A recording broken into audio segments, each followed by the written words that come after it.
Hello everyone, আজ একটু আলাদা কিছু রান্না করছি। নতুন বাসা, এখানে আছে কাঠের উনুন। জানো তো, কাঠের আগুনে রান্নায় আছে সেই পুরনো স্বাদ।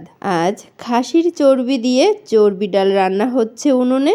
জন্য কড়াইতে প্রথমে দিয়ে দিয়েছি সরিষার তেল, তারপরে দিলাম পেঁয়াজ, আদা রসুন বাটা, মশলা বাটা, জিরা বাটা, আছে শুকনো লঙ্কার গুঁড়া। সব মশলা একত্রে ভালোভাবে কষিয়ে নিয়ে দিয়ে দিলাম চর্বিগুলো। কিছু দিলও আছে, আবার চর্বিও আছে। ভালোভাবে কষানোর জন্য দিয়ে দিলাম সামান্য জল। তো আমার কষানো হয়ে গিয়েছে। এবার আগে সেদ্ধ করে রাখা মুগ ডাউল দিয়ে দিলাম। ডাল আর চর্বি গলে যখন আগুনের তাপে ঝরঝরে হয়, তখনই বোঝা যায় স্বাদটা হবে একদমই আলাদা। এটা কিন্তু কোনো মডার্ন চুলা নয়, আছে শুধু কাঠের আগুন আর ধোঁয়ার ঘ্রাণ।